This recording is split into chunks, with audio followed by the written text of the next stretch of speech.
And welcome to the part that I've been dreading. This is the worst section of the whole game, though thankfully it's only 26 minutes. And would you care to explain why? I think it will explain itself in a few minutes here.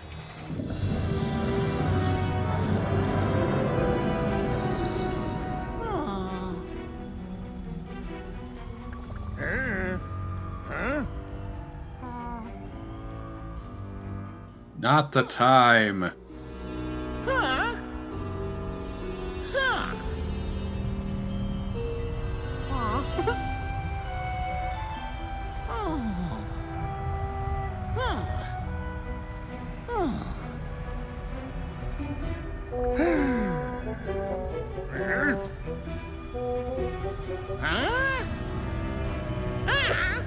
I appreciate the attempt to get things on track, Gus, but previously,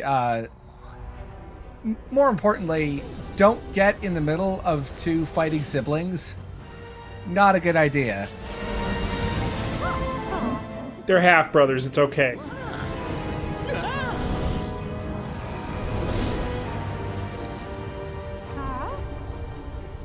But Daddy left Mickey all the money.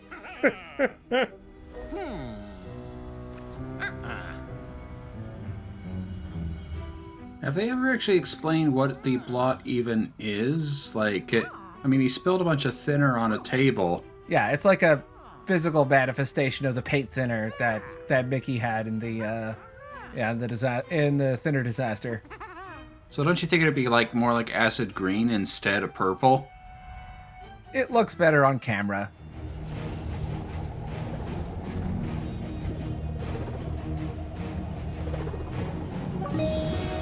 I think I can already see what the problem is.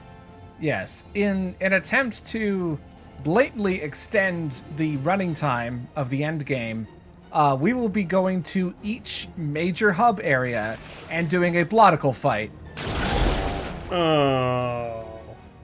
Every single one, eh? Well, I mean, we're not going to we're not going to the Pirates area, Tortuga, things like that.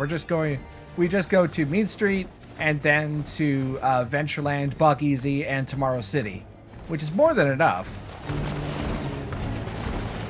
It is a significant amount of backtracking, yeah.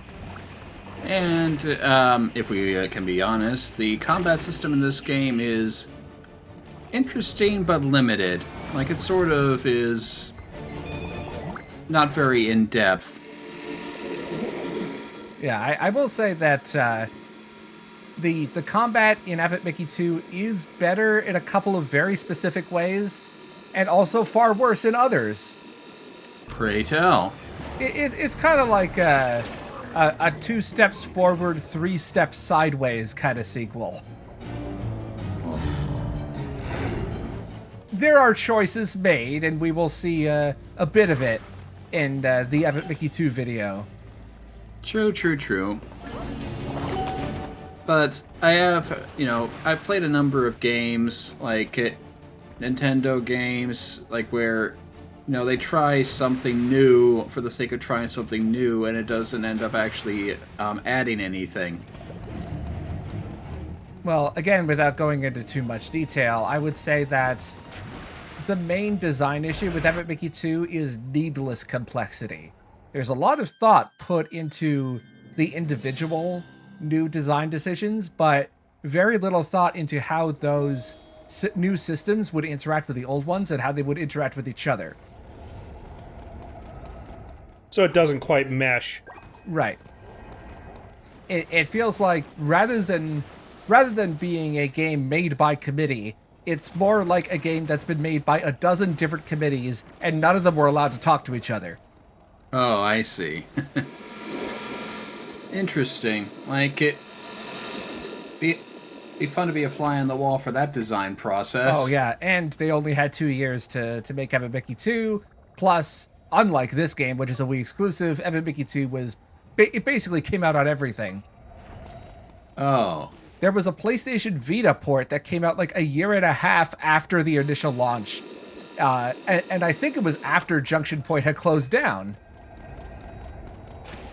Here's the thing, though, around this time, you couldn't just make the same game for all the consoles out at the time. Like, I don't know if you ever played Sonic Unleashed, but that game was basically split into two completely separate versions. Like, you had the Xbox 360 and PS3 version, and then you had the version for like I don't know if it was on the PS2, but it was definitely on the Wii, but it used basically a completely different control scheme and dramatically different graphics.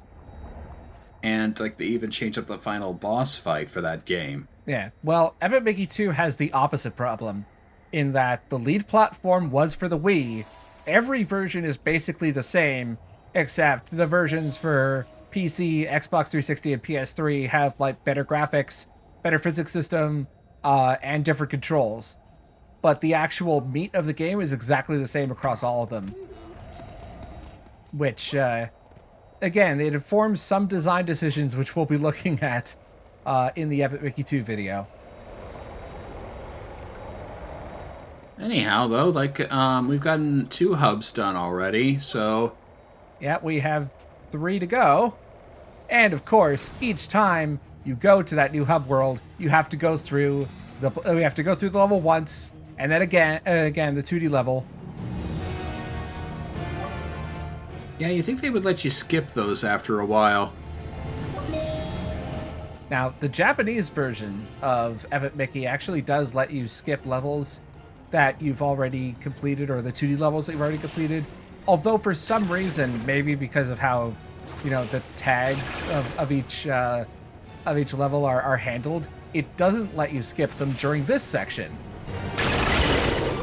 My best guess as to why that is that maybe like the battle version of each hub is like a different level technically in the game's Sure, code. yeah, that makes sense, is that they probably would tag it as a different map, so you're theoretically not transitioning to the same location during this whole sequence.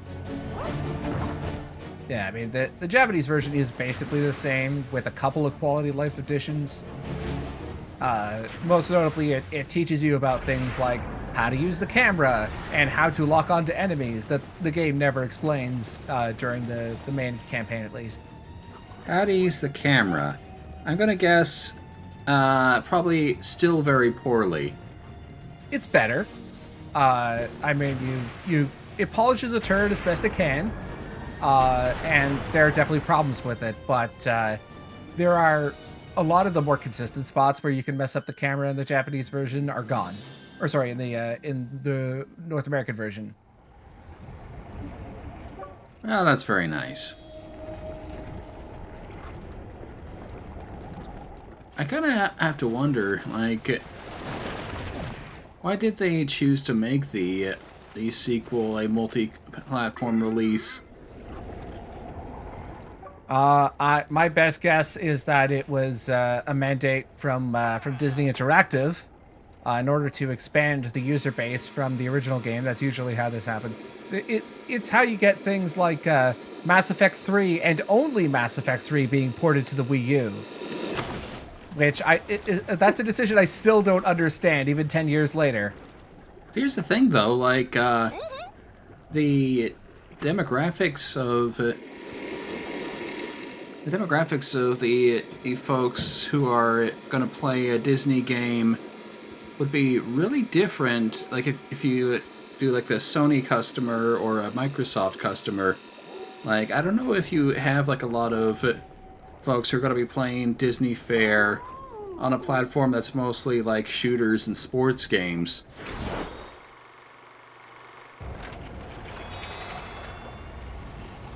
Well, I think in that particular sense, this game already has those bases covered, because while this is a game made for kids, it was also marketed to teens and adults as like the edgier version of Mickey that never really got anywhere in the past 40 odd years.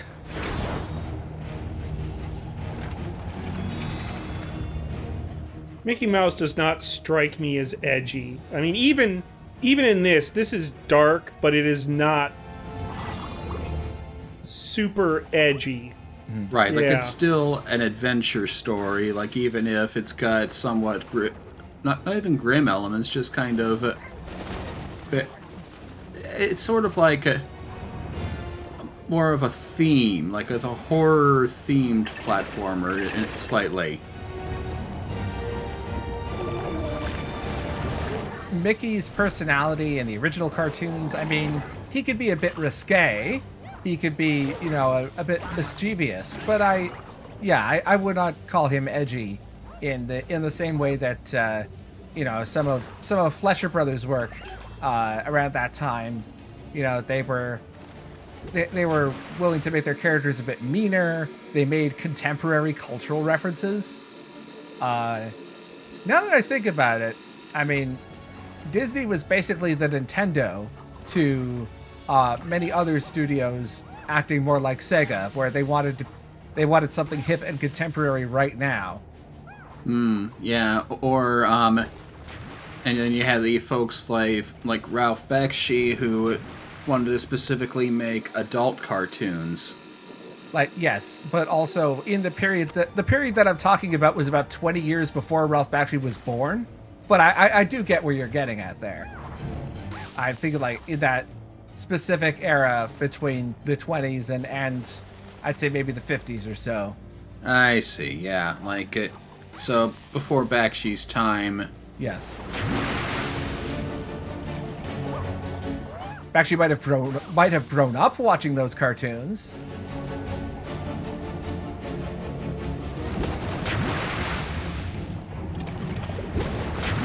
But yeah, certainly the that generation of Bakshi and Don Bluth and the like,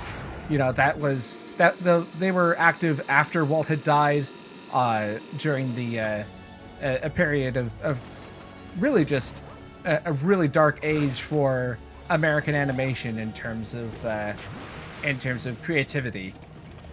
Yes, the Eisner administration.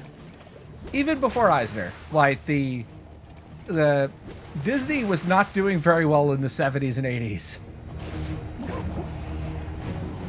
Eisner's initial decisions regarding animation, particularly getting the Great Mouse Detective out into theaters, that was all Eisner's doing. He was pushing for animation then, and that of course led to the Renaissance of the 90s.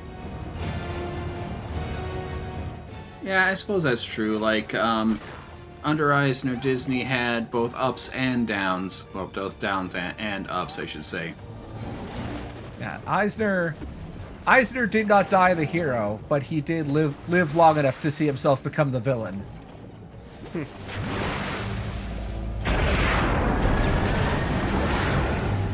I would say that Bog Easy is definitely the worst of the battle maps. Tomorrow City actually covers 2 entire sections, but it's a bit more focused. I don't think that Bog Easy's geography really lends itself well to this kind of gameplay.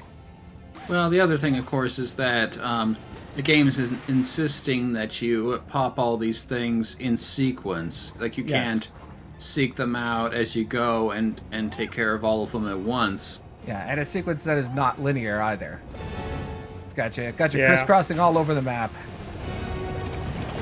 Okay, it's actually not entirely fair. The sequence is linear per bloticle, and I think part of why this route that I was taking is so all over the place is because I just forgot where the pus marks were on each bloticle, so I just kind of went back and forth.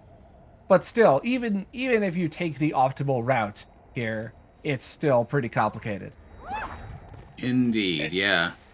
And even then, it's very difficult and Bog Easy to tell which bloticle the pustules are attached to.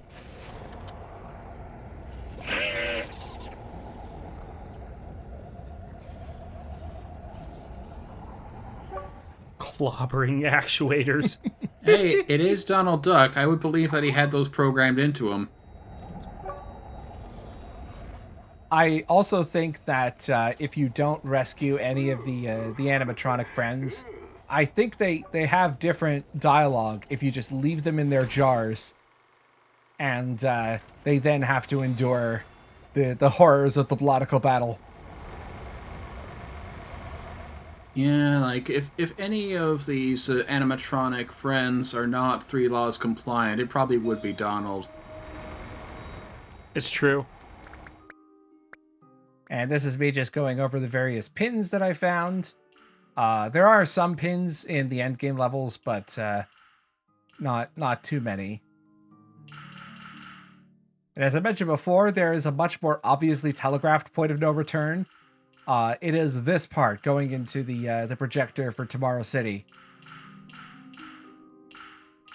Wow, look at all this stuff that you didn't do.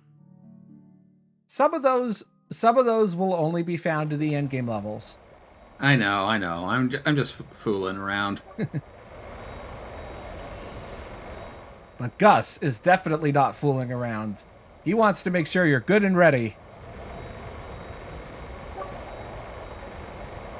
There's no coming back, Mickey.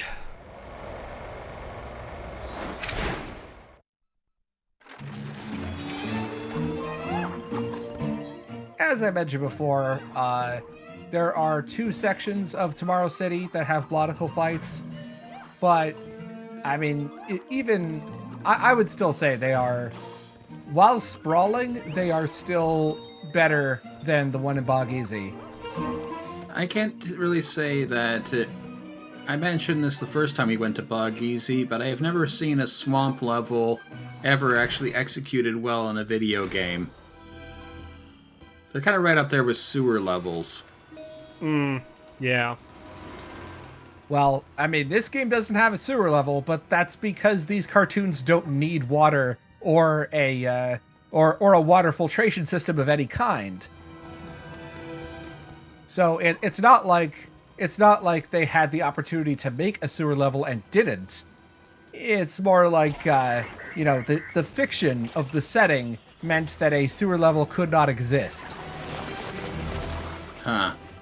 Now you're Plus, making me... if they had a sewer level, they'd have to have at least one talking toilet that was a quest giver. Yes. And of course, I would be happy to acknowledge the fact that cartoon characters poop. Which, Actually,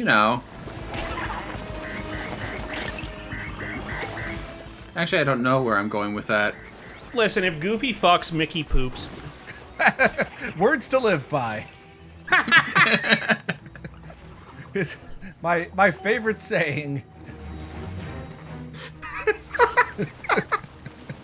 Anyway, I actually prefer to paint in all the enemies when dealing with bloticle fights, just because it's easy to see where the other enemies are, because they will immediately start fighting their former friends.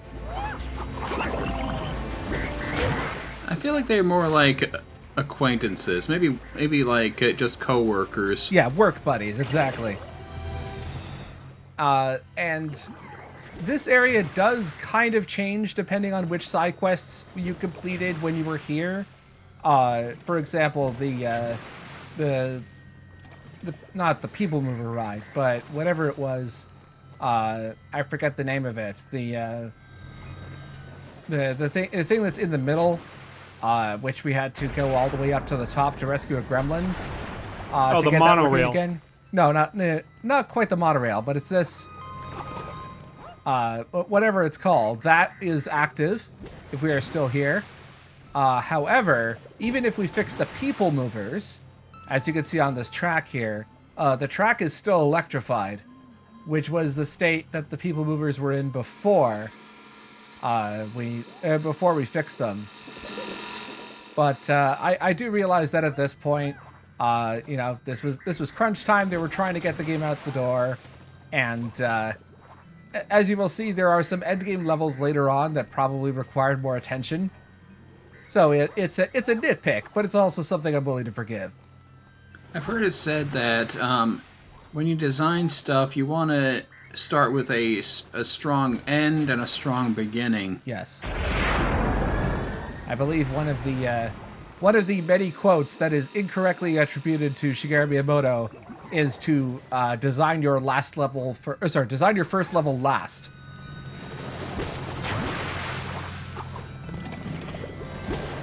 And there are 2 more blotticles, I believe. I think that this might be the last one. Yeah, dealing with the electricity here is not fun, especially since aside from memorizing the timing, there's no other real way to keep track of when you'll be hit by the electricity. Yeah, other than having an internal time in your own head, like just kind of counting it out yourself.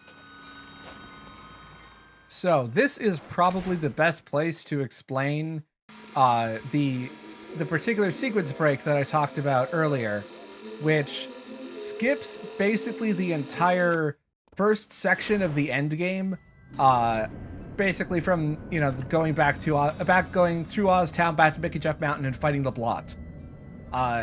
There is a particular sequence of story triggers that you need to set up.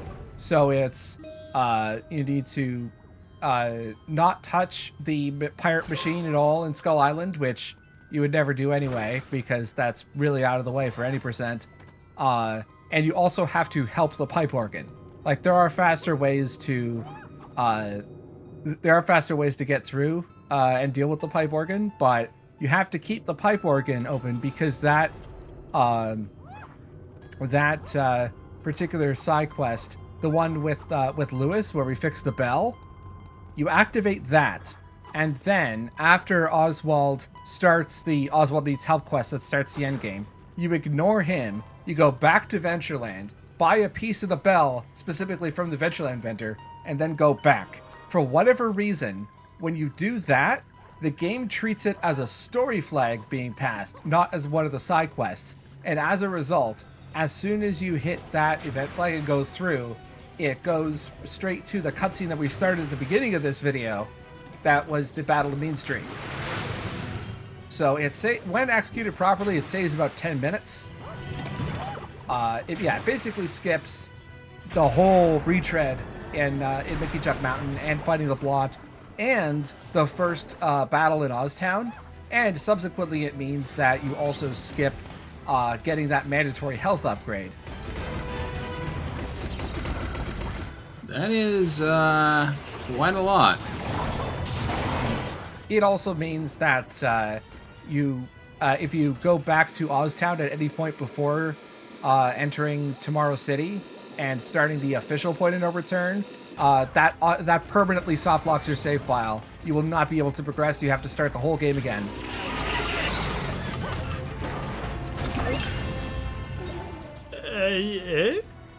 Yeah. Interesting. Okay. You would never really do that reasonably unless you were, unless you were trying to point it out, say. Right, like if you're on a speed run anyhow, then that means that not to accidentally soft lock yourself, so it's not as big a worry. Exactly. It also, I think it was that particular glitch was fixed in the Japanese version. Or at the very least, like the 2 times that I've played the Japanese version, it's possible I may have done something wrong to mess up that particular setup, but I've never gotten it to work. And that was also one of the first big glitches that was found within the first couple of months. It's called the Shadow Blot Skip, for obvious reasons. And I think it's still in use even today. Just because it saves that much time. Even with all of the new speedrun tech that has been discovered since then.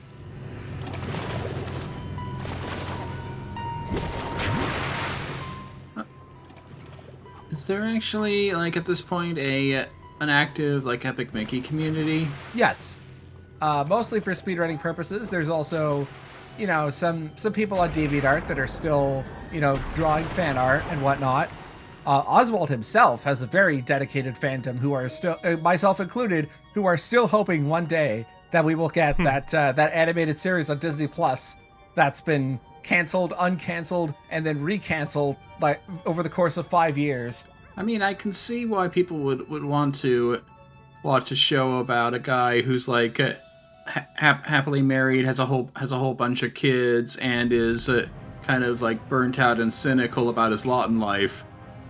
He may be happily married, but he is not happy. Anyway, there's some important plot stuff happening, and also some very funny faces.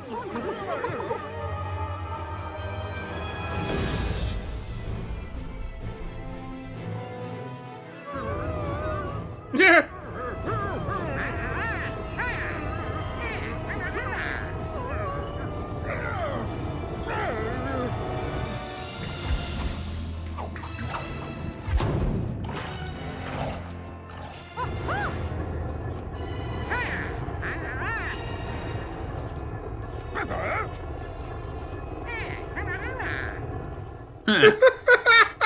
This is the result of all of those budget cuts you made in the arts as well as engineering.